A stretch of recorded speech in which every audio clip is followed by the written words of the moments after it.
ወደ አንተ ሰግዳለሁ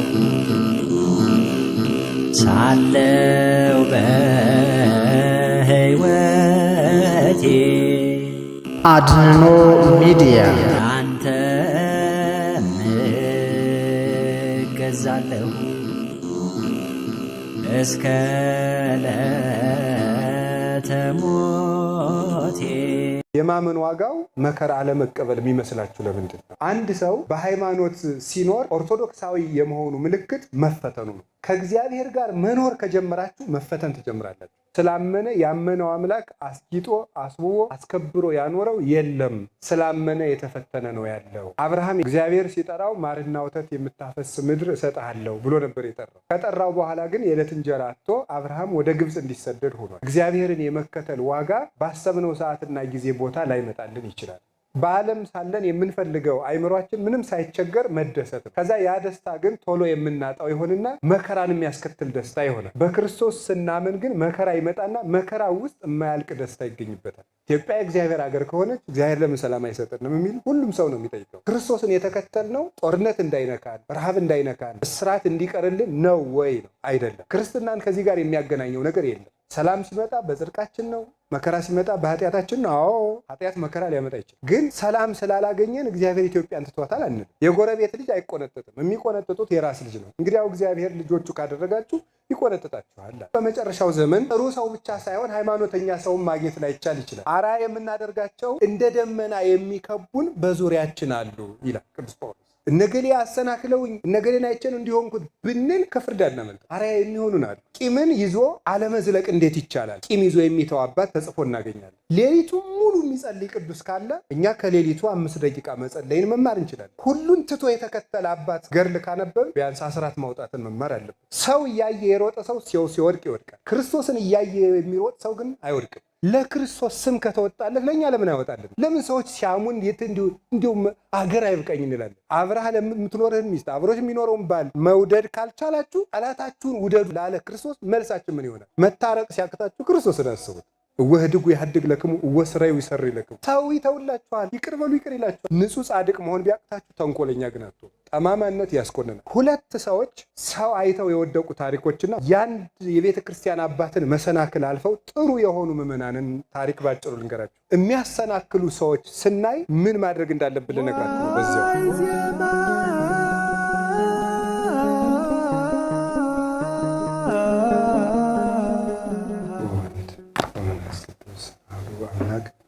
በስመ አብ ወወልድ ወመንፈስ ቅዱስ አሐዱ አምላክ።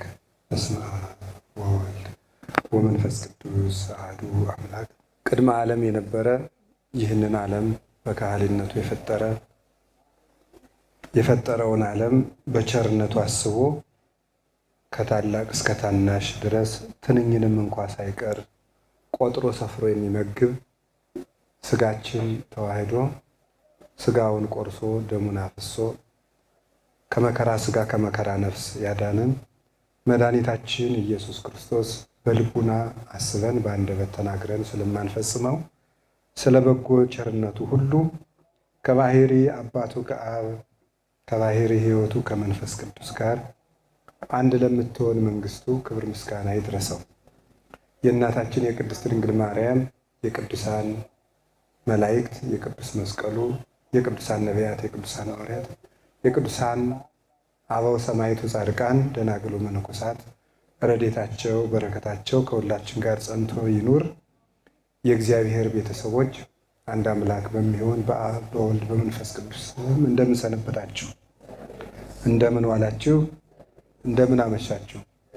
ቸሩ ፈጣሪያችን እግዚእነ ኢየሱስ ክርስቶስ ስላደረገልን ነገር ሁሉ በአንድነቱ በሶስትነቱ ከአባቱ ከአብ ከባሕሪ ሕይወቱ ከመንፈስ ቅዱስ ጋር ይክበር ይመስገን። በመካከላችን ተገኝቶ እንዲያስተምረን ቅዱስ ፈቃዱ ይሁንልን። እንደ እግዚአብሔር ፈቃድ የምንማማርበት የትምህርታችን ኃይለ ቃል የሚሆነው የጸናውን አስቡ በሚል ርዕስ ነው የምንማማረው። የሐዋርያው የቅዱስ ጳውሎስ መልእክት ምዕራፍ 12 ቁጥር 3 ላይ የምናገኘው ኃይለ ቃል ነው። ይሄ ቅዱስ ጳውሎስ እንደምታውቁት የቅድስት ቤተ ክርስቲያናችን ብርሃን ነው። ሀብተ ትምህርት፣ ሀብተ መልእክት የተሰጠው ከቅዱሳን ሐዋርያት ሰፊውን የመጽሐፍ ክፍል ወይም ከመጽሐፍ ቅዱስ 14ቱን የጻፋቸው እሱ ነው። በዋናነት ለቅድስት ቤተ ክርስቲያን ከሚያስደንቁት ጸጋዎቹ አንዱ ለምዕመናንና ለክርስቶስ ያለው ፍቅር ነበረ። ለክርስቶስ ያለው ፍቅር ፍጹም የጸና መሆኑን ሲነግረን ራሱን ሁሉ ዘንግቶ ጌታችን ኢየሱስ ክርስቶስ በእሱ እንደሚኖር ነግሮናል። አሁን እኔ በሥጋ ሕያው ሁኜ አልኖርም፣ በእኔ የሚኖረው ክርስቶስ ነው ይላል። ገላትያ ምዕራፍ 2 ቁጥር 20 ላይ ሲነግረን እኔ በሥጋ ሕያው ሁኜ አልኖርም፣ በእኔ የሚኖር ሰው የሚኖረው ክርስቶስ ነው ይላል እና ቅዱስ ጳውሎስ ለራሱ መኖር አቁሞ ለክርስቶስ የሚኖር ሰው ነበረ እና ልሳነ ክርስቶስ ይባላል።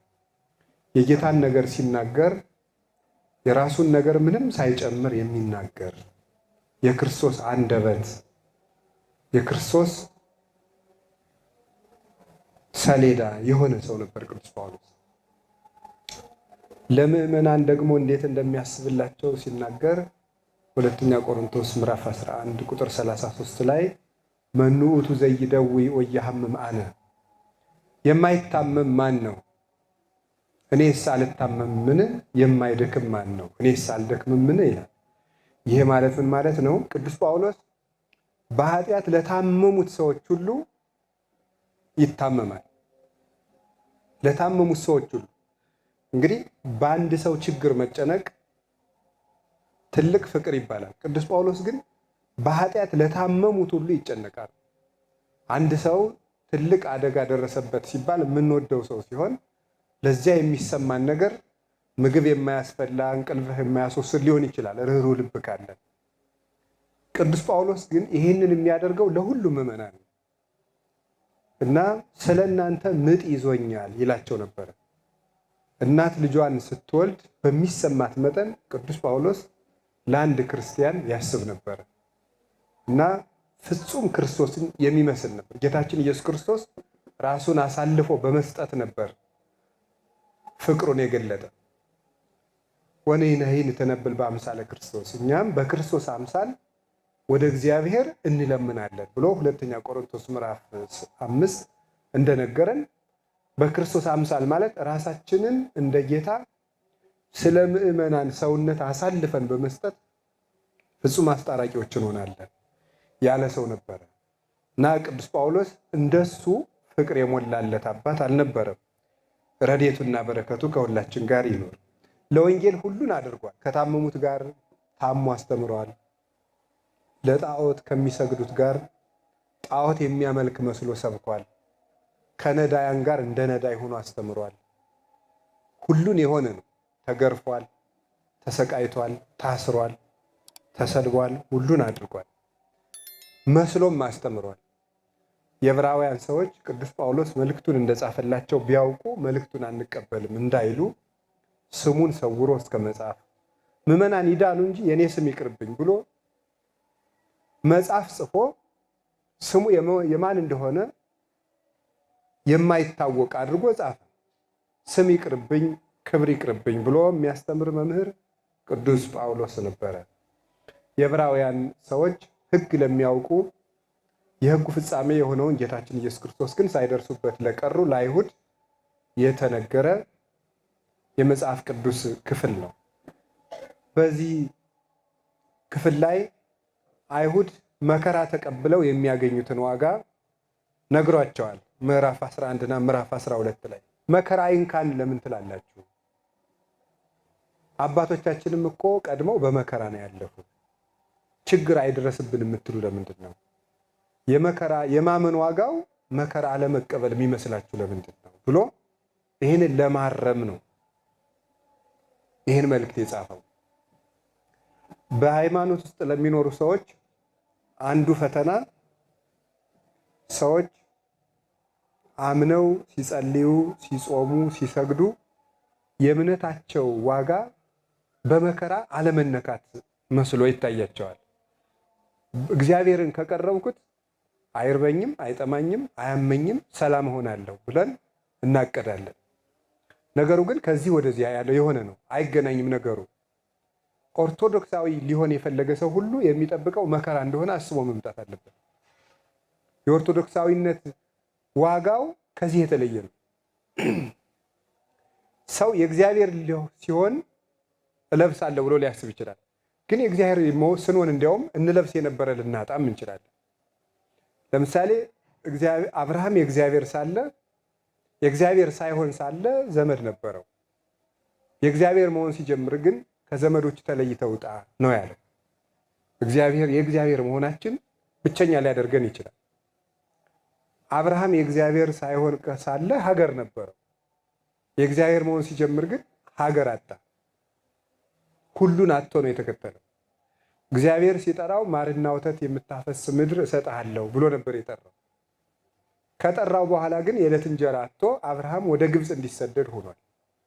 እግዚአብሔርን የመከተል ዋጋ ባሰብነው ሰዓትና ጊዜ ቦታ ላይመጣልን ይችላል። ያንን ነው ቅዱስ ጳውሎስ የሚያስተምረን። እንደዚያ ያገኘ የለም ነው። ስላመነ የተሸለመ፣ ስላመነ ያመነው አምላክ አስጊጦ አስውቦ አስከብሮ ያኖረው የለም። ስላመነ የተፈተነ ነው ያለው ለማለት ነው። ጌታም ሐዋርያትን ጠርቶ ሲያስተምራቸው ወትከውኑ ጽሉአነ በይንተ ስሜ በውስተ ኩሉ አሕዛብ፣ በእኔ ስም ስላመናችሁ፣ የኔን ስም ስላስተማራችሁ፣ በእኔ ስም ስለተጠራችሁ በዓለም ሁሉ ዘንድ የተጠላችሁ ትሆናላችሁ። ከምኩራቦቻቸው ያወጧችኋል።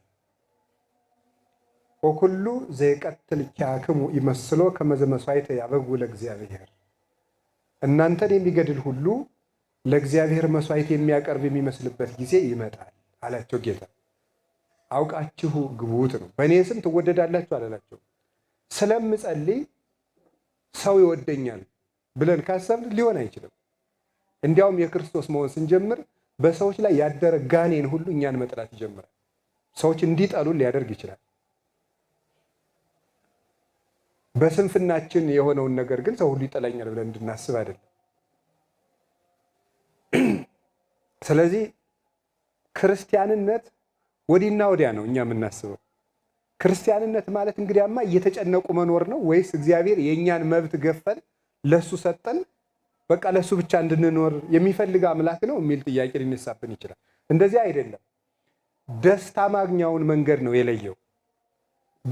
በዓለም ሳለን የምንፈልገው አይምሯችን ምንም ሳይቸገር መደሰት ነው። ከዛ ያ ደስታ ግን ቶሎ የምናጣው ይሆንና መከራን የሚያስከትል ደስታ ይሆናል። በክርስቶስ ስናምን ግን መከራ ይመጣና መከራ ውስጥ የማያልቅ ደስታ ይገኝበታል። መንገዱን ነው ጌታችን ዘወር ያደረገልን። በዚያኛው ሳይከፋችሁ ጊዜያዊ ደስታ አግኝታችሁ ያ ጊዜያዊ ደስታ የዘላለም ሐዘን ጥሎባችሁ ይሄዳል። እኔን ስትከተሉ ደግሞ ሐዘን ይገጥማችሁና ሐዘኑ ውስጥ ግን የማይነጥፍ ደስታ ታገኛላችሁ። ማንም ሊወስደው የማይችል ደስታ ማለት ነው። ያንን ነበረ ጌታ ያስተማረን። ቅዱስ ጳውሎስ ለዕብራውያን ሰዎች ያስተማራቸው አንዱ የሊቀ ካህናቱን የመስዋዕቱን ነገር ካስተማራቸው በኋላ አንዱ መከራዬን ካለ ምንድን ነው የምትሉ? ይህን ሁሉ ሊያስተምራቸው የፈለገው የሃይማኖታቸው ዋጋ ወዲያው መጥቶ ሮማውያንን አስወጥቶ እግዚአብሔር ሰላም እንዲሰጣቸው ይፈልጋሉ። መሲሁ ከተወለደ ለምን ሰላም አይሰጠንም? ሮማውያን ለምን ይገዙናል? የሚል ጥያቄ ነበራቸው። አንደኛ መሲሁ ተወለደ ካልከን ሊቀ ካህናቱ ተሻረ ካልከን ማን ሊቀ ካህናት ይሆነናል? መስዋዕቱ ቀረ ካልከን በምን እንታረቃለን ከእግዚአብሔር ጋር? መሲሁ ከተወለደ ለምን ከሮማውያን መከራ አያድነንም? የሚሉ ሶስት ጥያቄዎች ነበሩባቸው። የዕብራውያን መልእክት እነዚህ ሶስት ጥያቄዎች ለመመለስ የተጻፈ ነው። ሊቀ ካህናቱ ተሻረ ካልከን ማን ሊቀ ካህናት ተሻረ ይሆነናል ብለው ለጠየቁት ጥያቄ ኦሪትሰ ትሰይም ሰብአ መዋቴ፣ ኦሪት ሟች ሰውን ሊቀ ካህናት አርጋ ትሾማለች። ዘከመዝኬ ሊቀ ካህናት ይደለወነ፣ እንዲህ ያለ ሊቀ ካህናት ይገባናል። ዘልዑል እምሰማያት፣ ከሰማያት በላይ ያለ ከኃጢአት የራቀ ሁሉን የሚችል እንዲህ ያለ ሊቀ ካህናት ይገባናል ብሎ እንዲያውም ወደ ታላቁ ሊቀ ካህናት አምጥቻችኋለሁ፣ ወደ እሱ ወስጃችኋለሁ ብሎ ነው ቅዱስ ጳውሎስ የሚያስተምራቸው። አኮ ግብር ቦቱ ከመቀ ሊቃነ ካህናት ላያቀርቡ ቅድመ በይንተ ኃጢአቶም ወድኅረ በይንተ ሕዝብ። አስቀድመው ስለ ራሳቸው ኃጢአት በኋላ ደግሞ ስለ ሕዝቡ ዕለት ዕለት መስዋዕት እንደሚያቀርቡ እንደ ቀድሞዎቹ ሊቃነ ካህናት ዕለት ዕለት መስዋዕት ማቅረብ የሚያስፈልገው አይደለም። ውእቱሰ ገብረ ዘንተ በምዕርሶ አርሶ፣ እርሱ ግን ራሱን መስዋዕት አድርጎ ባቀረበ ጊዜ ይሄን አንድ ጊዜ ፈጽሟልና በአንድ ጊዜ መስዋዕት የዘላለም ሕይወትን የሚያድል እንዲህ ያለ ሊቀ ካህናት ይገባናል ብሎ የሊቀ ካህናቱን መብለጥ ነግሮ የነሱንም የዘመን መብለጥ ነገራቸው። በጉ ቀረ ካልከን በምን ከእግዚአብሔር ጋር እንታረቃለን ሲሉት ደግሞ ወደሙ ለእግዚእነ ኢየሱስ ክርስቶስ ያነጽህ ሕሊናነ እምግብር ምውት፣ የጌታችን የመድኃኒታችን የኢየሱስ ክርስቶስ ደም ሕሊናችንን ከሞተ ስራ ሁሉ ያነጻናል አላቸው። ዕብራውያን ምዕራፍ 9 ቁጥር 14 ላይ ይሄ እምግብር ሕሊናነ የደሙ የበጉ የፍየሉ ደም የሚያነጻው አፋዊ ለምጽ ነበረ። የክርስቶስ ደም ግን ነፍስን ስጋንና መንፈስን የሚቀድስ ነው። ያንን ሰጠን ነው። ለዚህ ነው ካህኑ ቅዱስ ስጋውን ክቡር ደሙን ሲያቀብለን ስጋሁ ለአማኑኤል አምላክነ ዘነሶ እምእግዝእተ ኩልነ ለቅድሶተ ስጋ ወነፍስ ወመንፈስ፣ ስጋን ነፍስን ለመቀደስ አማኑኤል ከመቤታችን ከቅድስት ድንግል ማርያም በሁለት ወገን ድንግል ከሆነች ከሷ ነስቶ የተዋሃደው ቅዱስ ስጋው ይህ ነው ብሎ ያቀብለናል። አንዱ የቀራቸው ደግሞ ክርስቶስ ከተወለደ ለምን በመከራ እንሳቀያለን? መሲሁ ሲወለድ ለምን ሰላም አናገኝም ብለው ነበር ጥያቄያቸው። ይሄንን ነው መከራ አይንካን የምትሉ ለምንድን ነው? ዛሬም በሀገራችን ታውቃላችሁ፣ ኢትዮጵያ የእግዚአብሔር ሀገር ከሆነች እግዚአብሔር ለምን ሰላም አይሰጥንም የሚል ሁሉም ሰው ነው የሚጠይቀው። ግን ክርስቶስን የተከተልነው ጦርነት እንዳይነካን፣ ረሃብ እንዳይነካን፣ እስራት እንዲቀርልን ነው ወይ ነው? አይደለም። ክርስትናን ከዚህ ጋር የሚያገናኘው ነገር የለም። ፖለቲካ ጥሩ መጣ አልመጣ ከክርስትና ጋር የሚያገናኘው ነገር የለም። ሰላም ሲመጣ በጽድቃችን ነው፣ መከራ ሲመጣ በኃጢአታችን ነው። አዎ መከራ ኃጢአት መከራ ሊያመጣ ይችላል። ግን ሰላም ስላላገኘን እግዚአብሔር ኢትዮጵያን ትቷታል አንልም፣ ወይም እግዚአብሔር ከኛ ጋር እኛ አይደለም ማለት ነው። እንደዚያ ከሆነማ መከራ አይንካን ለምንድን ነው የምትሉ? የማይቆነጠጥ ልጅ እኮ የሰው ልጅ ነው አላቸው ቅዱስ ጳውሎስ። የጎረቤት ልጅ አይቆነጠጥም፣ የሚቆነጠጡት የራስ ልጅ ነው። እንግዲያው እግዚአብሔር ልጆቹ ካደረጋችሁ ይቆነጠጣችኋል።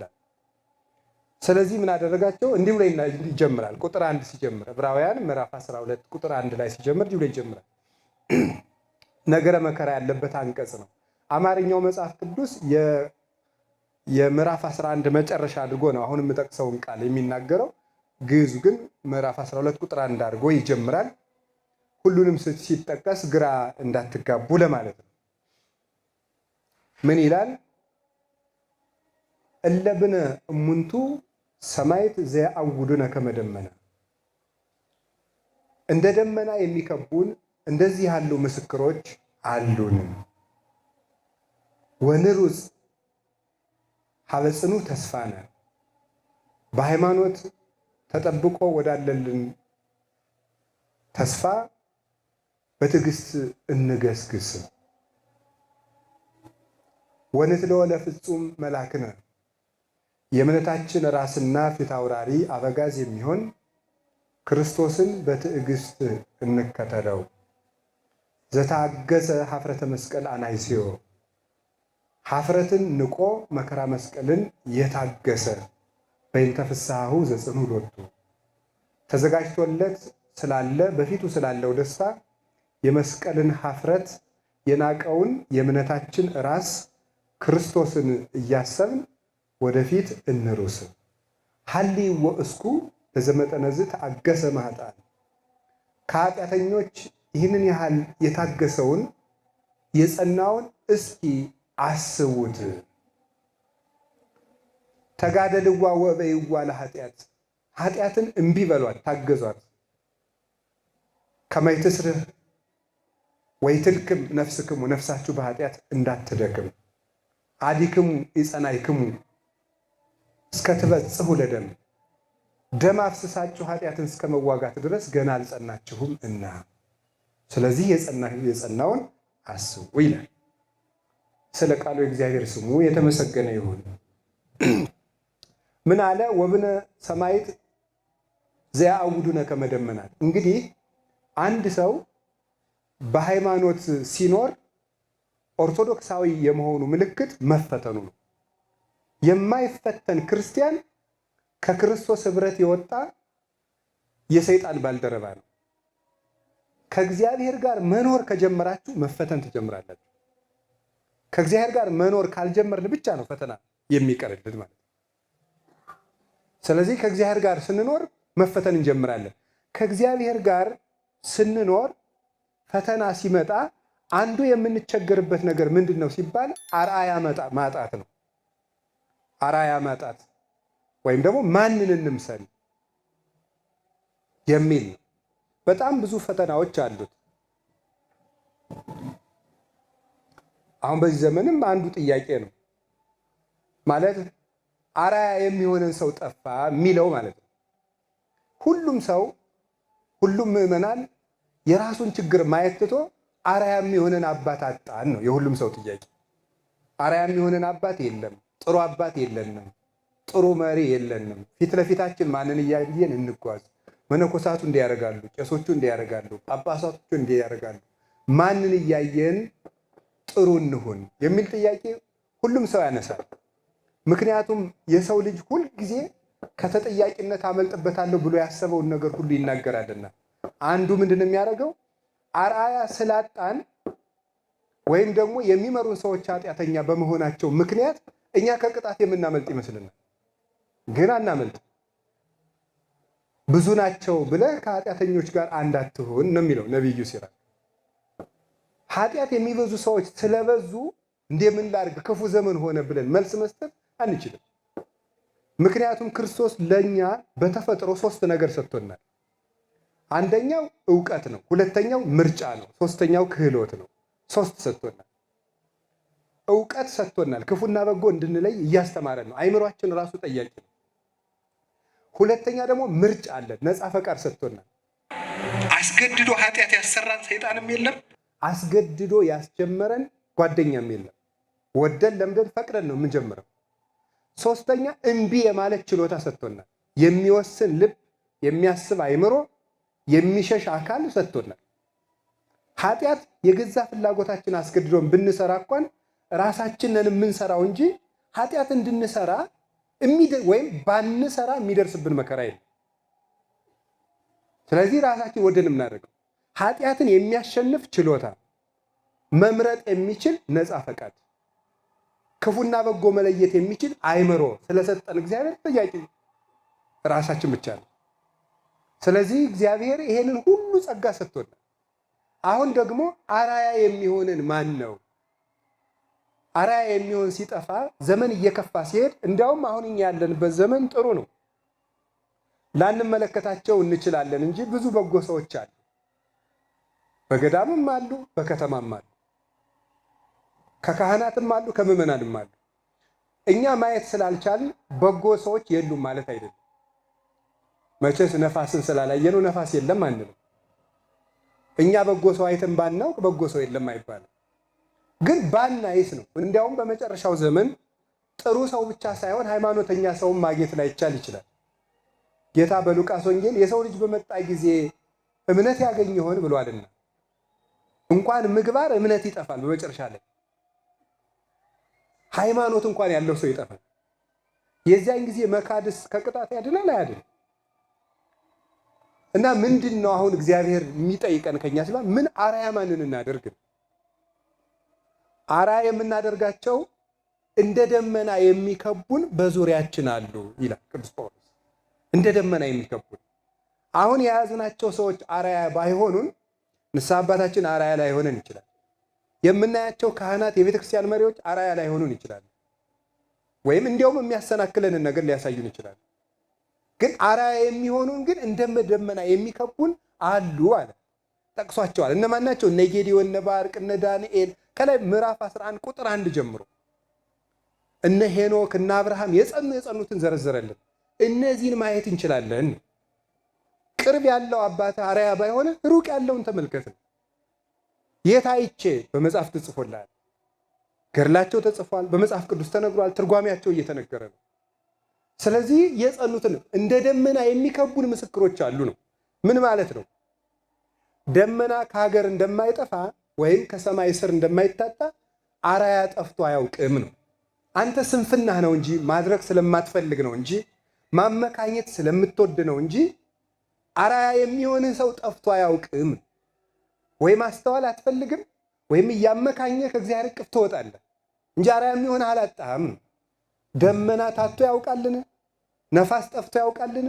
አራያ የሚሆን በጎ ሰው ጠፍቶ ያውቃል? አያውቅም።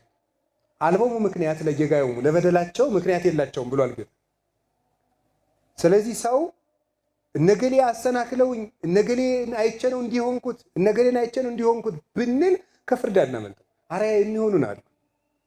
ገድለ ቅዱሳንን ከምናነብባቸው 8 ምክንያቶች አንዱ አራያ እንዲሆኑን ወንጌልን እንዴት እንድንፈጽመው ነው። ወንጌል እንዴት ነው የሚሰራው?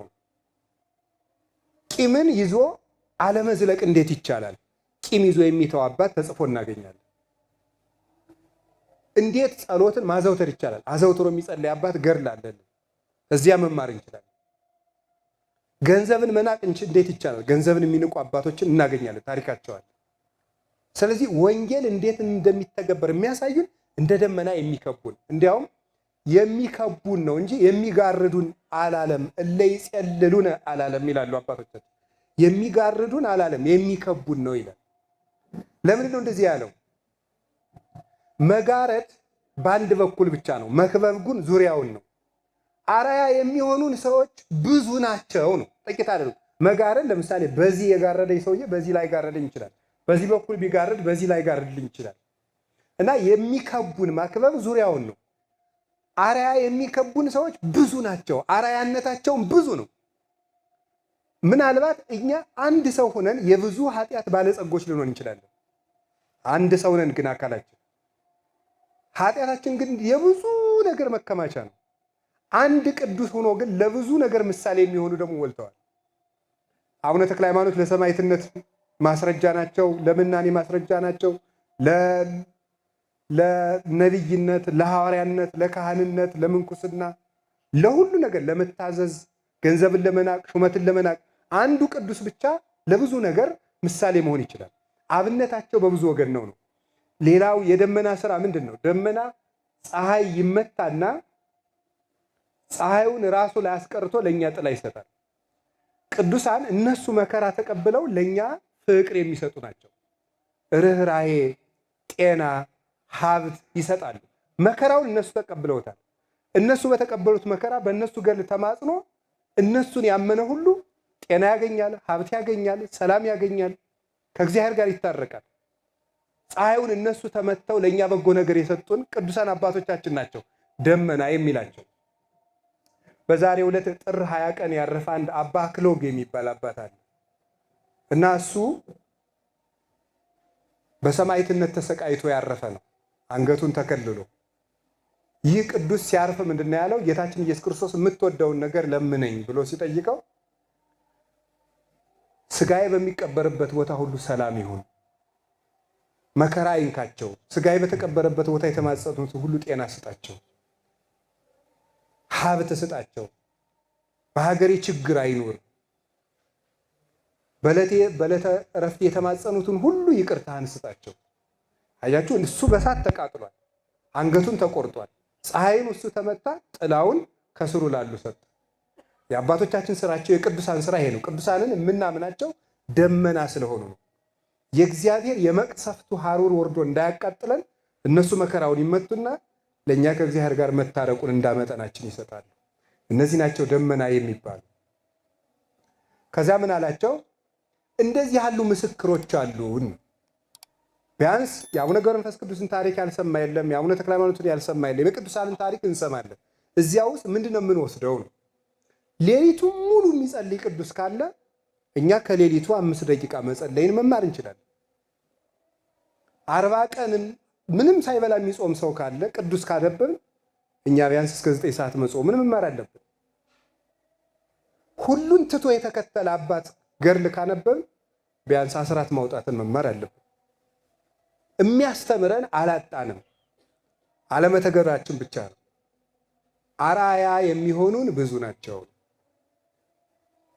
ሁለተኛው ከነዚህ ሁሉ በኋላ ማን አርአያ ይሁነን ተብሎ ሲጠየቅ ክርስቶስ ነው፣ ራሱ ነው። የጸናውን አስቡት፣ ክርስቶስን አስቡት።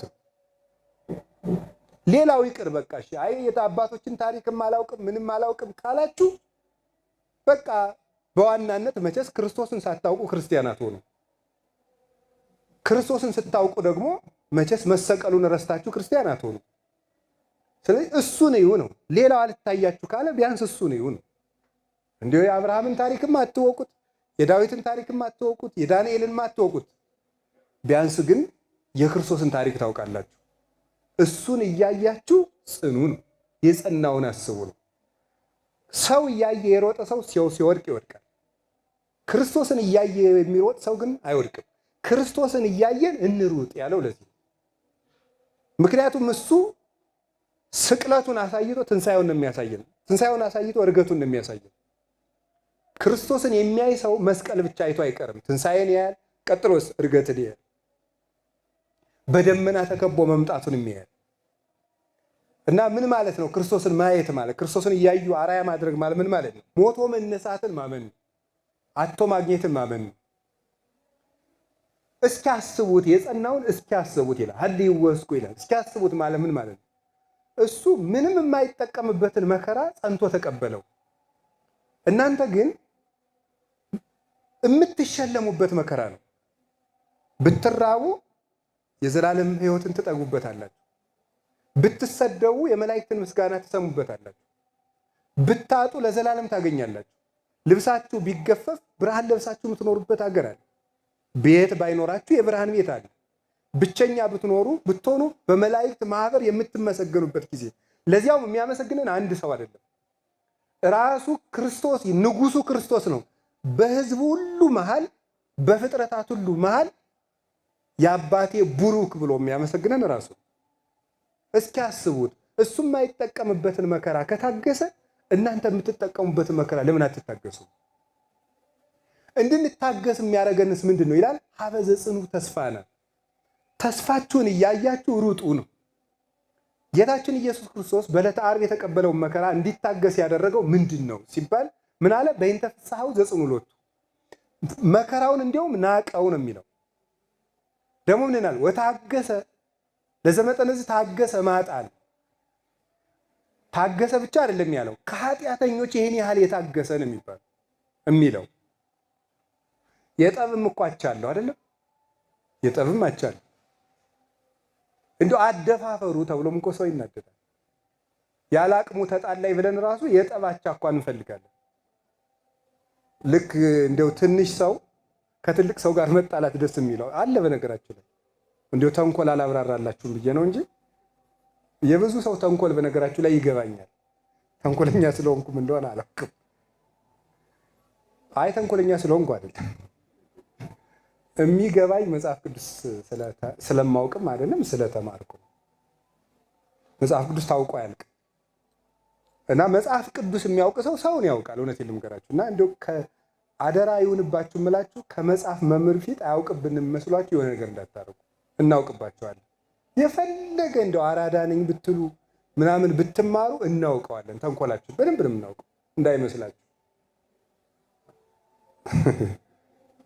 እግዚአብሔርን እናውቃለን ብለን እየለፋን እናንተን ማወቅ ይቀተን እንዴ? የዋናችሁ መሰለኝ። በደንብ ነው የምናውቃችሁ። ይገርማችኋል ማለት ነው። ታጭበረብሩም፣ ትዋሹም፣ ትቅጠፈጠፉም ሁሉ እናውቃለን። የውሸታችሁን ትትናም የእውነቱንም ሁሉንም እናውቀዋለን። በእርግጥ ልብን የሚያውቅ እግዚአብሔር የተመጠነውን እናውቃለን ስላችሁ እንደው ሰው የሚያውቀው እና እንደው አንዳንዱ ሰው ከትልቅ ሰው ጋር ተጣልቶ በጠብ ራሱ መከበር የሚፈልግ ሰው አለ። ትልቅ ሰው ይሳደብና የጠብ ሽምግልና እኩል ይያዛሉ። ከዛ እገሌና እገሌ ሽምግልና ተቀምጠው የሚል የጠብ ክብር ያገኛል ማለት ነው። እንደው የጠብም ክብር አለው እኮ ደፈረኝ። እንደው ክርስቶስ እኮ የተጣሉት የሚገዳደሩት የለም። ማን ይገዳደረዋል? ከኃጥአን እኮ ነው ያን ሁሉ የታገሰው። ከትልቅ ሰዎችም አይደለም፣ ከማይረቡ ርኩሶች እኮ ነው ያን ሁሉ መከራ የተቀበለው። ይሄን ሁሉ ተቀብሎ ለዚያውም የማይጠቀምበት ደግሞ ሳይበድል ደግሞ ይገርማል።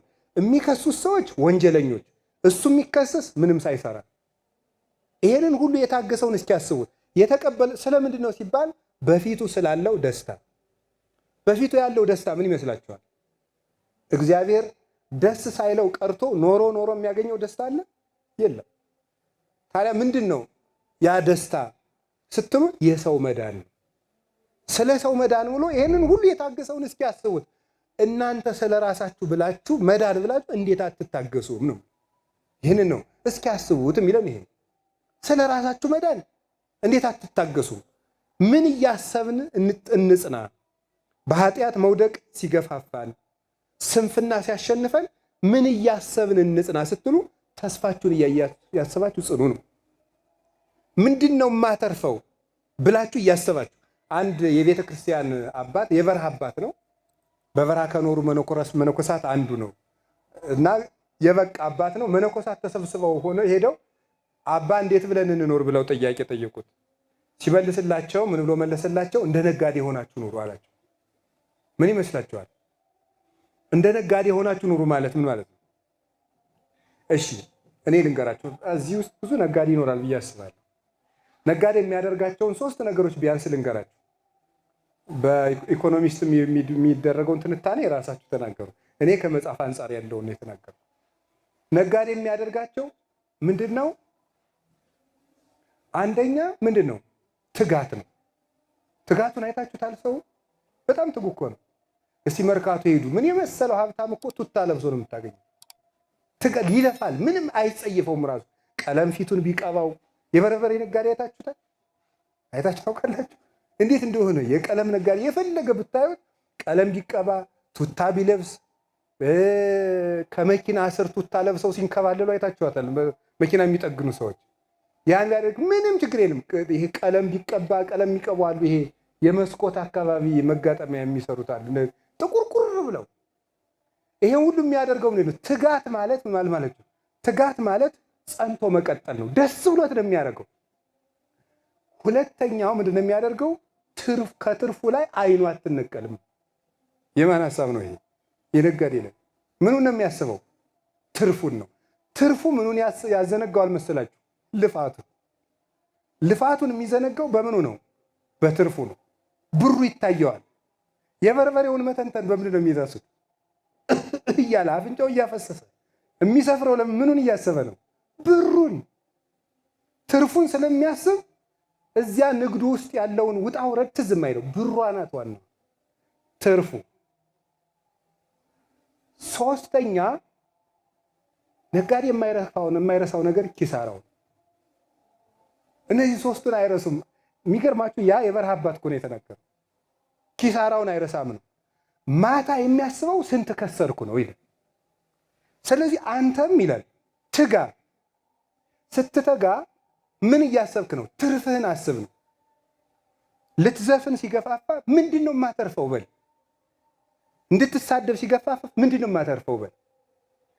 ስጋ የማይገባ ነገር እንድትሰራ ሲያሸንፍ ከዚህ ምንድን ነው የማተርፈው በል። ቀጥሎ ምን ታተርፋለህ? ትርፉን አስብ ነው። ትርፉን አስብና በዚያ ከስሜት ውጭ በሆነው የነፍስ መንገድ ጽናበት ነው። አንድ ሰው ምንም ሱስ ወይም ኃጢአት ውስጥ ቢሆን ምንድን ነው የማተርፈው ብሎ ከጠየቀ መዳን ይችላል፣ ማቆም ይችላል። ሰይጣን ሁልጊዜ እንዳንጠይቅ ነው የሚያደርገን። ድርጊቱን ብቻ እንድናስብ ነው የሚያደርገን እንጂ ከድርጊቱ በኋላ ያለውን ነገር እንድናስብ አያደርገንም። ምንድን ነው የማተርፈው? መንግስተ ሰማያት። ምንድን ነው የማተርፈው? ጸጋ። ምንድን ነው የማተርፈው? ጤና። ምንድን ነው የማተርፈው? በእግዚአብሔር ዘንድ ያለ ባለሟልነት። ምንድን ነው የማተርፈው? ረድኤት። ምንድን ነው የማተርፈው? እድሜ። እንዲህ ብለን ካሰብ በስመ አብ ወወልድ ወመንፈስ ቅዱስ። ሰው ምን ኃጢአት ይሰራል? ትርፉን ካሰበ። ሶስተኛው ምንድን ነው ማሰብ ያለብን? ኪሳራውን ነው። ማታ ስትተኛ ወንድሜን አስቀየምኩት፣ ማንን አስቀይም የገባው በል ይላል። በዝርዝር ነው የሚጽፈው በዜና አበው ላይ። ማታ ስትገባም ዛሬ ማንን አስቀየምኩ፣ ከክርስቶስ ጋር ዋልኩ ወይስ ከሰይጣን ጋር ዋልኩ በል። ሌሊት ጠዋት ስትነሳ ከእግዚአብሔር ጋር አደርኩ ከሰይጣን ጋር በል። መንግስተ ሰማያትን ይዣት አደርኩ ሲኦል ውስጥ ገብቻ አደርኩ በል። ኪሳራህን ገምግም ነው ጠዋትና ማታ። የማያስብ ነጋዴ፣ ኪሳራውን የማያስብ ነጋዴ፣ ትርፉን የማያስብ ነጋዴ ይሄ ምን ይባላል? ዘምቶ ተወረስ ይባላል አሉ ብፁዕ አቡነ ኤልሳ በረከታቸው ይድረሰን በአጸደ ነፍስ። ዘምቶ ተወረስም ይባላል። ዘምቶ ተወረስ ማለት ምን ማለት እንደሆነ ሆሆ ልትወውሽ ከጦርነት ጋር እንዳይገናኝብኝ ነገሩ ግን ያለ መጽሐፍ ላይ ነው። ልናገረው ምን ማለት መሰላችሁ? ዘምቶ የሚወረስ ማለት ዘመቻ ሊያስፋፋ ወይም ግዛት ሊያስፋፋ ወደ ሌላ ሀገር ውጊያ የሚሄድ ንጉስ ነው። ሲሄድ ግን በምስራቅ ወደ ምስራቅ ግዛት ሊያስፋፋ ሲሄድ ምሳሌ በምዕራብ ባለው ድንበሩ ምን አላስቀመጠበትም? ጠባቂ አላስቀመጠም። ከዛ በዚያ ግዛት ሊያስፋፋ ሲሄድ ምኑ ተወርሶ ይቆየዋል? ራሱ ቤተ መንግስቱ ተወርሶ ይቆየዋል። እንዲህ ያለ እንዳትሆን ይላል ማሪሳቅ እኮ ነው የሚለው። እንደዚህ ያለ እንዳትሆን ዘምተህ እንዳትወረስ ግዛትህን ሳትለቅ ተዋጋ ይላል። ግዛት የተባለችው ጸሎት ናት። ጸሎት አቋርጦ አገልግሎት የለም። ከዚያ ወጥተህ ቤተ መንግስትህን ለቀህ አትዋጋ። ቤተ መንግስት ጸሎት ነው። ከጸሎትህ ወጥተህ ሰይጣንን ማሸነፍ አትችልም ነው። እንደዚያ ዘምቶ እንዳይወረስ ነጋዴ ትርፍና ኪሳራውን እና ትጋቱን እስቲ አሁን ነጋዴ አስቡት። የነጋዴን ትጋት አስቡት። ለንስሐ አባት አይገኝ፣ ጉባኤ ላይ አይገኝ፣ ምን አይገኝ። አብዛኛው ነጋዴ አንዳንዱ እንዲያውም ኧረ ልጄ ጉባኤ ና ተብሎ ሲደውልለት መዋጮ ሲኖር ጥሩኝ ይላል። ነፍሱን ብር ሊያወጣው ነው እንዲያው ማለት። እንዲህ አድርጎ የሚያተጋው ምንድን ነው? ትርፍና ኪሳራ ነው። ትርፍና ኪሳራ ይሄ ዓለም ንግድ ነው። ወበከመ ብእሲ ዘይነግድ ወጽዋ ግብርቲዋው ንዋዮ ይትገበሩ ቦቱ መንግስተ ሰማያት ሕገ ወንጌል ተስፋ እግዚእነ ኢየሱስ ክርስቶስ ሩቅ አገር የሚሄድ ነጋዴን ባሮቹን ጠርቶ ያተርፉበት ዘንድ መክሊት የሰጣቸውን ሰው ይመስላል አይደል ያለ። እንድንነግድ ነው። እድሜ ንግድ ነው። ወጣትነት ንግድ ነው። ሽምግልና ንግድ ነው። ትዳር ንግድ ነው። ምንኩስና ንግድ ነው። ሹመት ንግድ ነው። ነጋዴነት ንግድ ነው። እጃችን ላይ ያለው ነገር ሁሉ መንግስተ ሰማያትን የምንገዛበት መነገጃ ወረታችን ነው። ሁሉ ነገር እድል ነው። ጊዜ እድል ነው። ጧት እድል ነው። ማታ እድል ነው። ቀን እድል ነው። ትራንስፖርት እድል ነው። ሁሉ ነገር ክረምት እድል ነው። በጋ እድል ነው። ማጣት እድል ነው። ማግኘት እድል ነው። ካገኘ የመስጠት እድል ሰጥቷል እግዚአብሔር። ካጣ የማመስገን እድል ሰጥቷል። ሁሉም እድል ነው። እግዚአብሔር በሰጠን ነገር ሁሉ ከተጠቀምንበት መንግስተ ሰማያት የማንወርስበት አጋጣሚ የለም። ሁሉንም ለመንግስተ ሰማያት ከተጠቀምንበት ይሄንን ነው። እስኪ የጸናውን አስቡት። ይሄን እያሰባችሁ ተስፋችሁን አስቡ ነው። ክርስቶስም መከራውን እያሰበው እሱ ተስፋ አይፈልግም፣ ራሱ ተስፋ ነው።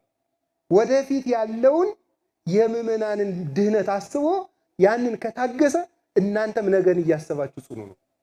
ዛሬ የጸሎታችንን አዝመራ ላናጭደው እንችላለን። የመስጠታችንን የማገልገላችሁን ዋጋ ላታገኙ ትችላላችሁ። ግን ነገን እያሰባችሁ ነው። ይህንን ነው የነገረን። በመጨረሻ የጸናውን አስቡ። እንግዲህ ጌታችን እያሰብን መጓዝ ነው። ከቃሉ ጋር ናችሁ። እንዲሁ ከሰው ጋር መኖር ሲያቅታችሁ ራሱ አንድ ሀሳብ ምንድን ማሰብ ያለባችሁ? ክርስቶስ እንኳን ምንም ሳይበድል ተሰድቧል። እንዲሁ ተሰደብኩ ብላችሁ እንዲሁ እንደ ተልባ ወደ ላይ ሲያንጫጫችሁ ማለት ነው። እንደሚቆላ ተብላ ወደ ላይ ተነካው ስትሉ እንዲህ ጌታ ራሱ ተሰድቦ የለ እንዴ በሉ ነው። ክርስቶስን አስቡ ማለት ምንድነው? በእያንዳንዷ አንዳንድ ሰሞን ቤትም ልታጡ ትችላላችሁ። አይታረም አለኝ እባክህ እሱን ለድሃ ተናገር እንዳትሉ። ያላችሁ ተረጋጉ። ሊፈርስ ይችላል አይታወቅም። ግን ምንድነው ማሰብ ያለብን? ቤት ስታጡ ድንገት አሁን ያላችሁን ቤት ብታጡት ድንገት አያድርገውና ምንድነው ማሰብ ያለብን? ጌታም ቤት አልነበረው። ለቀበሮች ጉድጓድ አላቸው፣ ለወፎች ጎጆ አላቸው። የሰው ልጅ ግን ራሱን የሚያስጠጋበት የለው። ቤት ባጣን ጊዜ ክርስቶስን ማሰብ። ሀገር አስጥለው ባሰደዱን ጊዜ ጌታም እኮ ምን ብሎ ነበር ነው? ተሰዶ ነበር። በተራቆትን ጊዜ ብናጣ ጌታም እኮ ራቆት ሆኗል ማለት ክርስቶስን እያሰቡ መሮጥ። ክርስቲያንነት ማለት ቴዎሎጂካል ፍቹ ባጭሩ ክርስቶስን መከተል ማለት ነው። ክርስቶስን መከተል ሌላ ፍች የለው። ክርስቶስን መስሎ መኖርና ክርስቶስ ከደረሰበት መድረስ ነው። ይሄ ነው፣ ሌላ ነገር የለም። ክርስቶስን መምሰል ነው ክርስቲያንነት። እና ክርስቶስን እያሰባችሁ ሩጡ። መታረቅ ሲያቅታችሁ ክርስቶስን አስቡት። እስቲ የበደሉትን አያውቁምና ይቅር በላቸው ያለው እሱን አስቡና ይቅር በሉ ነው። እሱን እያሰባችሁ እሱ ነው። መታረቅ ሲያቅታችሁ እንደው ለምን ከአይሁድ ግን እንሮጣለን? እኔን ምን ያህል ችሎኛል ማለት አይበቃንም እንዴ? እኛን ምን ያህል ነው የቻለን እግዚአብሔር? ያንን አስባችሁ ይቅርታ አድርጉ ነው። ወህድጉ ያድግ ለክሙ ወስራዩ ይሰሪ ለክሙ። ተው ይተውላችኋል፣ ይቅር በሉ ይቅር ይላችኋል ብሏል ቅዱስ ዮሐንስ አፈወርቅ በቅዳሴ። ስንተው ይተውልናል፣ ይቅር ስንል ይቅር ይለናል። እና ጌታችን ኢየሱስ ክርስቶስ ለሁሉ ለድህነት፣ ለዝምታ፣ ለመከሰስ፣ በሐሰት ለመከሰስ ስም አጥፊ ሲነሳብን ከክርስቶስ በላይ ስሙን ያጠፉት ሰዎች ሰው አለ እንዴ? ምንድን ነው ያሉት? ሰንበትን የሚሽር ሐሰተኛ ምስጋና ይግባውና የወንበዴዎች ወዳጅ ያልተባል እስቲ እንደው ስም ቢወጣላችሁ የክርስቶስን ያህል ስም ወጥቶላችኋል? የሐሰት ስም እንዴት ሊወጣላችሁ ይችላል? አንድ የበረሃ አባት ስለ ትሕትና ሲናገር ሲጀመር ትሕትና ለሰው አያስፈልገውም ማለት። ምክንያቱም አቧራ ምን ትሕትና አለው እንዴ? አቧራ ምንድን ነው? ድሮም የእግር መረገጫ ነው። ከአቧራ እግዚአብሔርም ሰውን ከምን አበጀው ነው የሚለው? ከምድር አፈር አበጀው ነው። ስለዚህ ሰው አፈር ነው። አፈር ምኑን ዝቅ ያደርገዋል? ድሮም ዝቅ ያለ ነው። ትሕትና የሚስማማው ለክርስቶስ ነው። ልዑል እሱ ዝቅ ብሎ ስጋ ለብሷል እና ትሕትና ራሱ እኮ እኛ እንደው ገሌ ትሑት ሲባል ራሱ ታምር ነው። ትሕትና ራሱ አያስፈልገንም። ለእኛ የሚያስፈልገን ልክን ማወቅ፣ አቅማችን ማወቅ ነው የሚያስፈልገን። ትሕትና ለባለቤቱ ለክርስቶስና እሱን መስለው አምሳለ ክርስቶስ ደረጃ ለደረሱት አበው ነው፣ ለእነሱ ነው የሚነገረው ትሕትና ራሱ። እና እስቲ እንደው እግዚአብሔር ያሳያችሁ። ለክርስቶስ ስም ከተወጣለት ለእኛ ለምን አይወጣልን? ለምን ሰዎች ሲያሙን እንዲሁ አገር አይብቀኝ እንላለን? ደጉ ይገርማችኋል እኮ ሰይጣን በእኛ የሚስቀውን ያህል በማን ይስቃል? አሁን ባለትዳሮች ከሚስቶቻችሁ ስትጣሉ፣ ከባሎቻችሁ ጋር ስትጨቃጨቁ እኔ እንዲሁ እግዚአብሔር አይስቅም እንጂ በእኛ ከሚስቀው በላይ በማን ሊስቅ ይችላል? እውነቴን እኮ ነግራችሁ እንዴ አንተ እንዲሁ ክርስቶስ ወደ ጠላቶቻችሁን ውደዱ ብሎ አንተ ወዳጅህን ብትጠላ ምንድነው የምትመልስለት ይላሉ። ምን ትመልሳለህ? ጠላትህን ውደድ ብሎ ወዳጅህን ብትጠላ ምንድነው የሚመልስልህ? አብረህ ለምትኖርህን ሚስት አብሮሽ የሚኖረውን ባል መውደድ ካልቻላችሁ ጠላታችሁን ውደዱ ላለ ክርስቶስ መልሳችን ምን ይሆናል? ምንም። እስቲ ክርስቶስን አስቡት ብሏል ቅዱስ ጳውሎስ። ከቃሉ ጋር ናችሁ? እስቲ እንደው ሌሊቱን ሙሉ ዝርግት ብላችሁ ስታድሩ፣ እውነቴን እኮ ውሃ ያመጣው ግንድ መስላችሁ እንደው ዝርግት ብላችሁ ስታድሩ እንደው እስቲ ክርስቶስን አስቡት። 3 ሰዓት እኮ የታሰረበት ሰዓት ምሽት 3 ሰዓት 6 ሰዓት እንደሆነ ከሐና ከቀያፋ ፊት ተከሶ የቀረበበት 10 ሰዓት ጀምሮ እያመላለሱ ሐናና ቀያፋ የገረፉበት ሰዓት የጌቶች ጌታ እሱ የተከሰሰበት ሰዓት ሰው በዚያ ሌሊት እንዴት 30 ደቂቃ እንዲሁ ክርስቶስን ካረሳችሁ አለቃ የሌላችሁ ካልሆናችሁ በስተቀር እንዴት ተኝታችሁ ታድራላችሁ? ክርስቶስን እስኪ ያስቡት ብሎ ነው። ጌታን የሚያስብ ሰው ሁልጊዜ ርኅሩህ ይቅር ባይ ነው የሚሆነው። ገር ይሆናል። ቢያንስ ንጽህና በእግዚአብሔር ረዳትነት ይመጣል። ገርነት ግን ራሳችን የምናመጣው ነው። ቢያንስ ይውላችሁ ንጹህ ጻድቅ መሆን ቢያቅታችሁ ተንኮለኛ ግን አትሆኑ። ጠማማነት ያስኮንናል። እግዚአብሔርም እንዳይረዳን ነው የሚያደርገው። እንደው ከዚህ በኋላ የምነግራችሁ የሚያሰናክሉ ሰዎች ስናይ ምን ማድረግ እንዳለብን ልነግራችሁ ነው። በዚያው እስኪ የጸናውን አስቡ በሉ። አንደኛ ክርስቶስን እያሰብን ምን እንድንሰራ ነው? አቤት ምን እንድንሰራ ነው? እኔ የሆኑ መነኩሴ ናቸው ፕሮቴስታንት ያስደረጉኝ ብትል ክርስቶስ ይቅር ቢል የሚል እንዳይመስል። ጳጳሱ እንዲህ ሲያደርጉ አየኋቸው እኔ ከዚያን ጊዜ ጀምሮ እንዲሁኝ የቀረው ብትልሳ እንዴ ጳጳሱ በራሳቸው ነፍስ ነው የሚጠየቁት። በአንተ ነፍስ ጭምር ቢጠየቁ ራሱ ለሳቸው ፍዳ ይጨመራል እንጂ ለአንተ ምሕረት አይጨመርልህም። ስለዚህ ምንድን ያለ ክርስቶስ እኔን አታይም ወይ ነው መልሱ። እኔን እያየህ ተከተለኝ ነው የሚለው። የምታየው ካጣ እኔ ነኝ ነው። እሱን ማየት ታሳዩናላችሁ ነው የሚለው። መቼስ የኢትዮጵያ ሰው ወግ ለመሰንጠቅ ታምረኛ እኮ ናቸው። እንደው እናንተ ምስጢር ነው የማይገባችሁ እንጂ ወግ መሰንጠቅ ይገባችኋል። ሃይማኖት ብቻ ነው የማይገባ። እንጂ ወግማ ይሰነጣዋል። አሁን ለወሬ ማበጀት ቁጭ ብሎ እናንተ ካባችሁን ለብሳችሁ ኃጢአት እየሰራችሁ ጋርዳችሁን ክርስቶስን በየት እናየው የሚልም አይጠፋም። አሁን ብድግ ብሎ እኔ ጋርጀህ ነው ክርስቶስ ሲጀመር እንዲህ ግርግዳ መሰለ እንዲህ ሰው የሚጋርደው እሱ የጽድቅ ፀሐይ ነው፣ ተራራ የማይጋርደው። ዓይንህ ከጠራ ቤት ውስጥ ሆነ ታየዋለህ። ዓይናችንን ማጥራት ነው የሚፈልገው። ክርስቶስን እያየን እንሩጥ። ሁለት ሰዎች ሰው አይተው የወደቁ ታሪኮችና የመከራ መዘዝ ያመጡ ሰዎችን ብቻ ልንገራቸው እና ሶስተኛ ያንድ የቤተ ክርስቲያን አባትን መሰናክል አልፈው ጥሩ የሆኑ ምዕመናንን ታሪክ ባጭሩ ልንገራቸው። አንደኛው ዲዮቅልጥያኖስ ይባላል። ዲዮቅልጥያኖስ የሚባለው በዘመነ ሰማዕታት 40 ዓመት ቤተ ክርስቲያን በመከራ እንድትሰቃይ ያደረገ ንጉስ ነው። ታውቁታላችሁ። እነ ቅዱስ ጊዮርጊስን ሲያሰቃይ ነበር። ሌሎችንም ሰማዕታት እነ ቅዱስ ፋሲለደስ እነ ቅዱስ መርመናም እንዲሰቃዩ ያደረገ ከባድ ጨካኝ ንጉስ ነው እሱ። ይሄ ሰው ይገርማችኋል ክርስቲያን ነበር።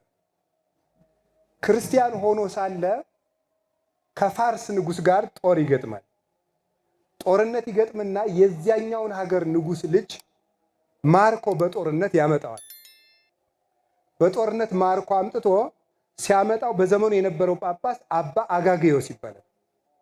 ለአባ አጋጌዮስ በምርኮ ያመጣውት ልጅ ነውና ጠብቅልኝ ብሎ ይሰጠዋል። ማን? ዲዮቅልጥያኖስ ለማን? ለአባ አጋጌዮስ። የማንን ልጅ? የዚያኛውን የባላንጣውን ንጉስ ልጅ።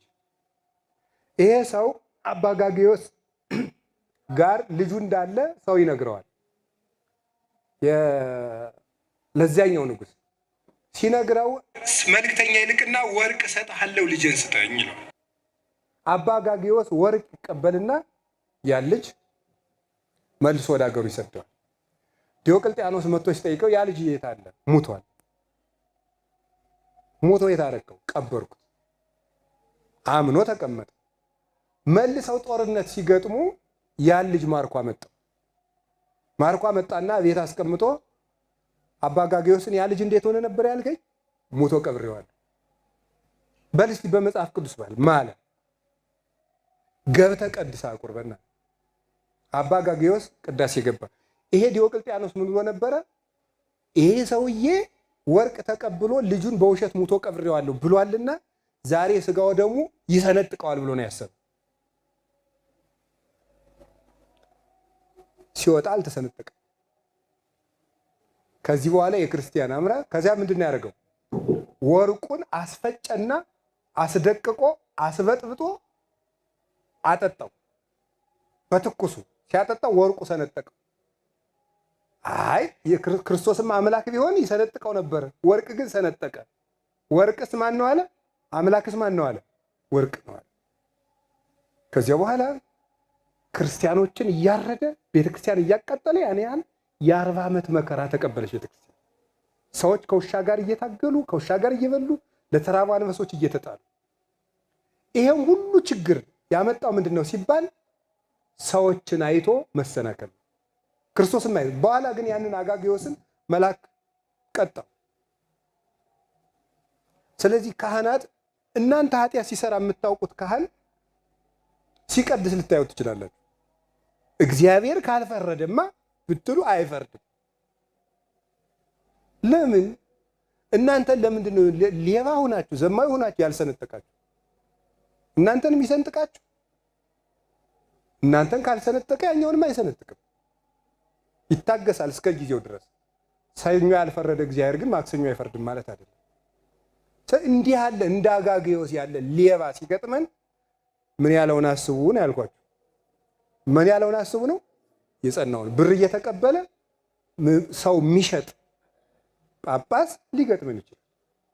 በሰው ደም ብር የሚያከማች ጳጳስ ሊመጣብን ይችላል ወደፊት። እንዲህ ያለውን ስታዩ የጸናውን አስቡ። የጸናውን አስቡ በሉ። አዎ ይሄ ነው። ዲዮቅልጥያኖስ እሱንም ጎዳ፣ ቤተክርስቲያን በእርግጥ አተረፈች በሰማዕታት። ሁለተኛው ማርቲን ሉተር ነው። ታውቁታላችሁ አይደል? ማርቲን ሉተር 1531 ላይ የዛን ጊዜ ይሄን ሁሉ በአውሮፓውያን አቆጣጠር 1531 ላይ በእኛ 15 ስንት ነው የሚሆነው? 23 ነው 23 ላይ ማለት ነው። ይሄን ሁሉ የመታደስ አብዮት የሚባል አስነስቶ ያን ሁሉ መከራ ያመጣው ዛሬ እንግዲህ በመላው ዓለም ላይ ወደ 800 ሚሊዮን የፕሮቴስታንት እምነት ተከታዮች አሉ። ይሄን ያህል የተለያየ ለዚያው ወደ 40 ሺህ ወይም 43 ሺህ የተለያየ ቅርንጫፍ የተለያየ አመለካከት እንዲኖራቸው እሱ የመጀመሪያው ሉተራን ቤተክርስቲያን አቋቁሞ አሁን ግን እየተከፋፈለ ይሄን ያህል ክፍልፋይ እንዲመጣ ያደረገው ለምንድን ነው ሲባል እርሱ በአንድ የካቶሊክ የቤተክርስቲያን መሪ መናደዱ ነው። መናደዱን ተጠቅሞ ግን እሱ ግን ዶክተር ሊዮን 10ኛ ይባላል። ሊዮን 10ኛ የሚባለው የካቶሊክ ፖፕ ነበረ በጊዜው። እሱ ባወጣው አዋጅ የካቶሊክ ቤተክርስቲያን ያስተዳደር ውድቀት ምክንያት ያንን ትኬት እየቆረጠች ይሄን የገዛ መንግስተ ሰማያት ይገባል እያለች የቤተክርስቲያን ማሳደሻ የካቴድራል ማሳደሻ በመሸጧ ምክንያት እሱ የማስተት ነው። አንድ ሰው ነው የተሳሳተ። ሊዮን ተሳሳተ አይደል? ሊዮን በመሳሳቱ ምክንያት ተናደደና እንዲያውም የቤተ ክርስቲያን አባቶች የሚባል ነገር አያስፈልግም፣ ኤፍሬም፣ ቄርሎስ፣ ዮሐንስ አፈወርቅ የሚባል የለም፣ መጽሐፍ ቅዱስ ሊበራል ነው፣ ማንም ሰው አንብቦ ሊረዳው ይችላል፣ ማንም ሰው አንብቦ መረዳት ይችላል። እንዴ ለኔም ለራሱ ይገባኛል፣ ለእንተናም ለራሱ ይገባታል፣ ለገሌም ለራሱ ይገባዋል ብሎ የቤተ ክርስቲያን አባቶችን ሰንሰለት ቆረጠው።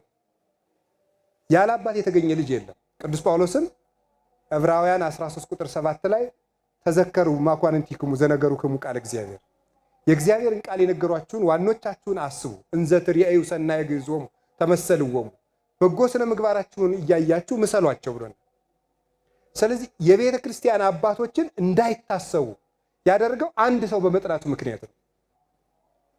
ይሄ ሁሉ ውጥንቅጥ ያመጣው ይሄ ሰውዬ ነው። ተገለጠልኝ ብሎ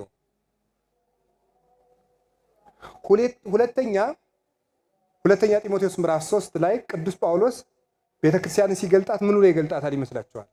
አምዳ ወድዳ ለጽድቅ ቤቱ ለእግዚአብሔር ሕያው፣ የሕያው የእግዚአብሔር ቤት የእውነትና የጽድቅ መሰረት ይላታል። ማን? ቤተክርስቲያን። ስለ እውነት ተጠያቂዋ ማን ናት? በሉ እንጂ ቤተክርስቲያን ናት። የእውነት መሰረት የሕያው እግዚአብሔር ቤት ነው።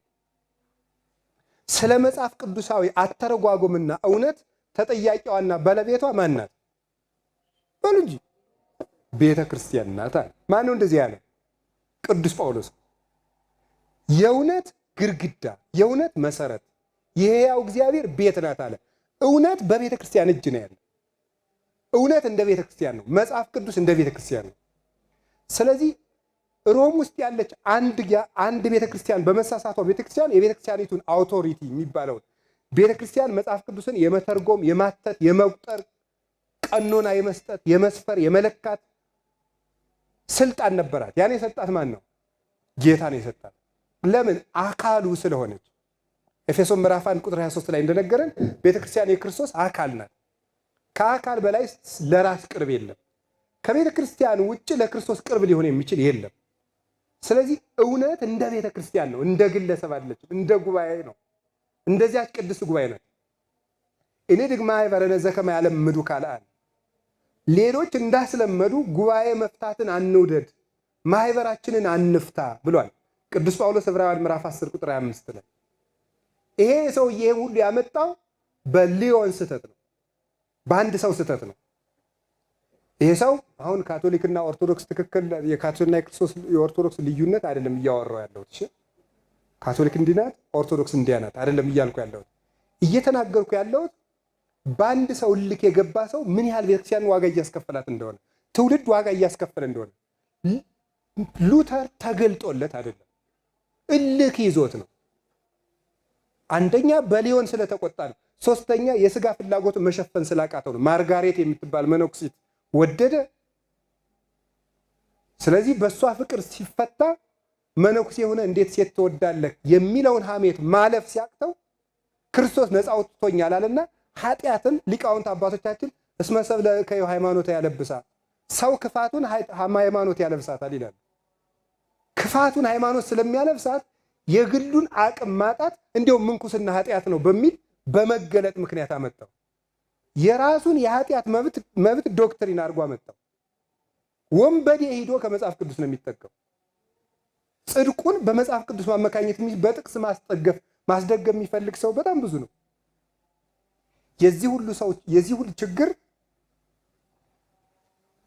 ይሄንን አመጣ።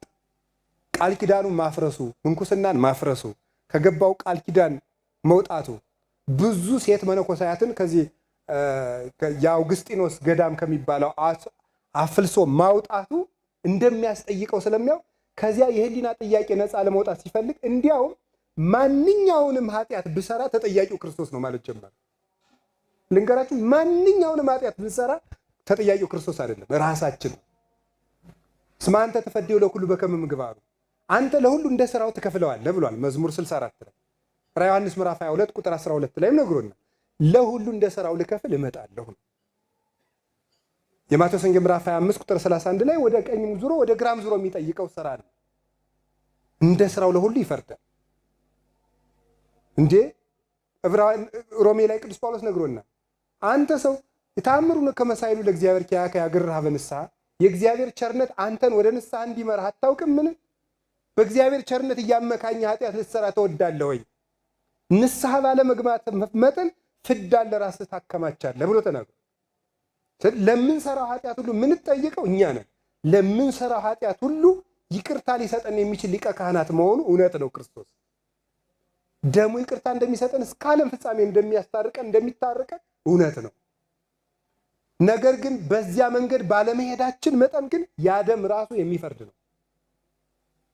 የጌታን እንጀራ እንደበላ አላወቀምና እስመ ደይኖ መቅሰፍቶ በላ ለርሱ፣ ለራሱ ፍዳውን መቅሰፍቱን በላ እንዲህ ያለ ሰው ብሏል ቅዱስ ጳውሎስ አንደኛ ቆሮንቶስ ምዕራፍ 11 ላይ ሲናገር የጌታን እንጀራ እንደበላ አላወቀምና ብሏል። እንዲህ ያለ ሰው ክርስቶስ መልሶ አይሰቀልለትም ብሎና ዕብራውያን 6 ላይ ምድርን ለመሰቴት ዝናመ ወለማ አብቆለ ሶከዋ ሚከላ፣ ምድር ዝናብ ጠጥታ እሾህና ሜከላም ብታበቅል ቅርብት ላንድዶ ወደ ሀሪታ ለመርገም፣ መሬት ውሃ ጠጥታ ዘር ተዘርቶባት እሾህ ብታበቅል በእሳት ለመቃጠል የቀረበች ናት። ቃለ እግዚአብሔር ሰምተ ምግባር ልትሰራ ሲገባ የኃጢአት አሜከላም ብታበቅል ክርስቶስ ይመረኛል ማለት አትችልም፣ ክርስቶስ ለአንተ መልሶ አይሰቀልም ይላል ዕብራውያን 6 ላይ ሲናገር ቅዱስ ጳውሎስ ቁጥር 14 ጀምሮ። ጌታችን መድኃኒታችን ኢየሱስ ክርስቶስ ኃጢአተኛ እንድንሆን አይደለም ምሳሌ የሆነን በጎ እንድንሆን ነው አርአያ የምንሆን። እኔን ምሰሉኝ፣ እኔ በልቤ የዋህና ትሑት ነኝ፣ እኔን ምሰሉ ያለ ለበጎነት ነው እንጂ ክፋት ለመስራታችን ክርስቶስ ጠበቃ ልናደርገው አንችልም። ክፋት ሰርተን ስንመለስ ይቅር ሊለን ግን ይችላል። ለዚህ እንመካበታለን። ኃጢአት እየሰሩ ለመኖር ግን ምክንያት አይሆንም። ቃል ኪዳንን ለማፍረስ ግን አይሆንም። ጌታም ብሏል ወደ ኋላ አትመለሱ ተዘከርዋ ለብእሲተ ሎጥ፣ የሎጥን ሚስት አስታውሷት ብሎናል ሉቃስ 14 እና ይሄው ሰውዬ የሁሉ ችግር ያመጣብን በአንድ ቤተ ክርስቲያን ማኩረፉ ነው። ብዙ ሰዎች ከኛ ቤተ ክርስቲያን ወጥተው ቸርች የሚመሰርቱት ምን የሚሉት እውነት እንዳይመስላችሁ ተገልጦላቸው አይደለም፣ አኩርፈው ነው። ወይ አንድ ቄስ አብሽቋቸው ነው፣ ወይ አንድ መነኩሴ አብሽቆታል፣ ወይ አንድ ጳጳስ አብሽቆታል፣ ወይም አንድ ሰው መዝሙር ከልክሎታል፣ ወይ አንድ ሰው አሰብክም ብሎታል። የኩርፊያ መወጫ ነው የሚያደርጉት። ስለዚህ ጌታዬ ከቤተ ክርስቲያን ውስጥ ችግር ገጠመኝ፣ አንድ ጳጳስ እንዲያደርጉ የአንድ መነኩሴ ለምን መላው ጳጳስ አይበድሉም? ይሄ ማስረጃ ሊሆን አይችልም።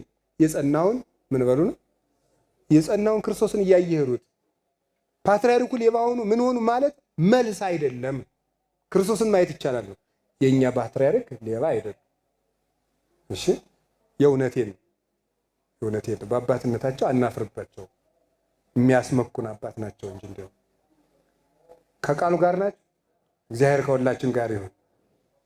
ሶስተኛ የጸናውን ያሰቡ 5 ሴቶችን ልንገራችሁ። አንደኛ ገሊት አይደለም፣ 5 ሴቶች በአንድ ላይ ናቸው። 5 ሴት ሲተረክ ልናድር ነው እንዴ እንዳትሉ ማለት ነው። ብትሉኝም አልተረክም። መሪያቸው ጤቀላ ትባላለች እና ሌሎች 4 ሴቶች ናቸው። ታሪካቸውን የምታገኙት የጥር 30 ስንክሳር ላይ ታገኙታላችሁ። እነዚህ ሴቶች አባታቸው ወይም መምህረ ንስሐቸው ካህኑ ቀሲስ ፎላ ይባላል እና በዘመኑ የነበረው ሰው ይሄ ሰውዬ ሌባ ቄስ ነው። ቀሲስ ፎላ በአመፅ ገንዘብ የሚሰበስብ ሰው ነው። በአመፅ ገንዘብ ሰብስቦ አከማችቶ ለንጉሱ ደረሰው። ሂዱና ውረሱበት ሌባ ቄስ ብሎ አስወረሰበት። ቄስ ቤተክርስቲያንን ትቶ ገንዘብ መሰብሰብ ከፈለክ መወረሱ አይቀርም። የእውነት ይልኩ ነው ነገራቸው።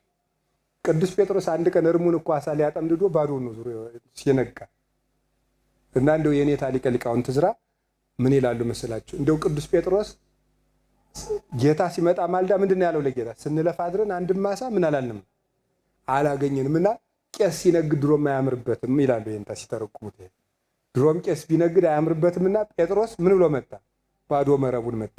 የቄስ ንግዱ ማን ነበረ? ክርስቶስ ነበር። አዎ እግዚአብሔር ክርስቶስን ሲያገኝ ግን ምን መጣለት? አሳ አገኘ። ቄስ ክርስቶስን ይነግዳል እንጂ አሳ አይነግድም ማለት።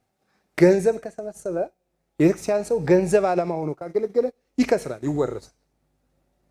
ሲወረስበት እነዚህን ሴቶች መጣና እነዚህን ደናግል እሱ ነው ያስተማራቸው ቀሲስ ፎላ።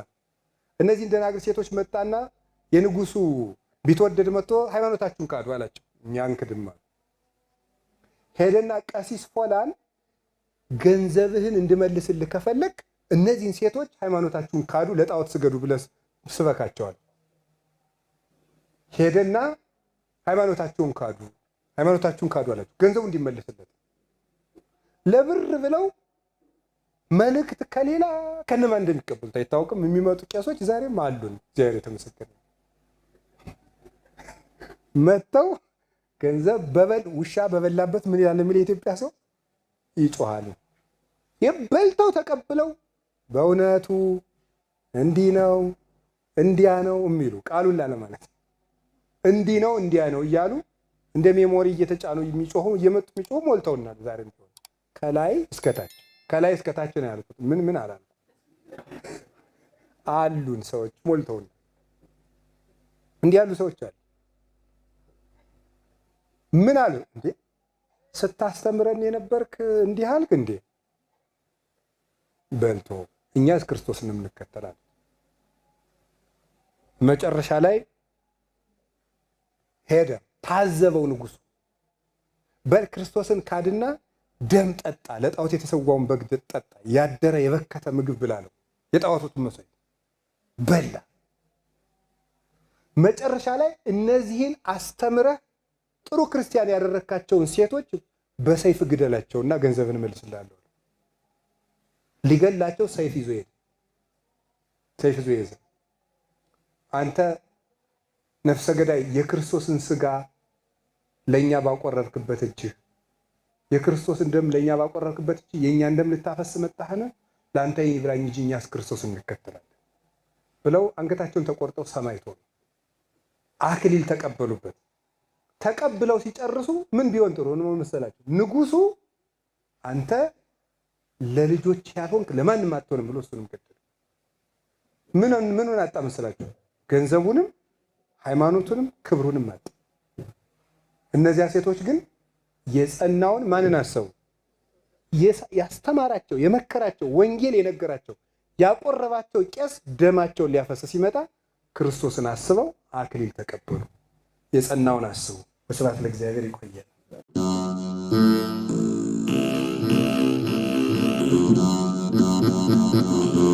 ወደ አንተ ሰግዳለሁ ሳለው በሕይወቴ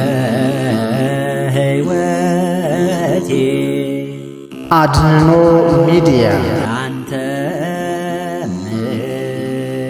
እገዛለሁ እስከ ዕለተ ሞቴ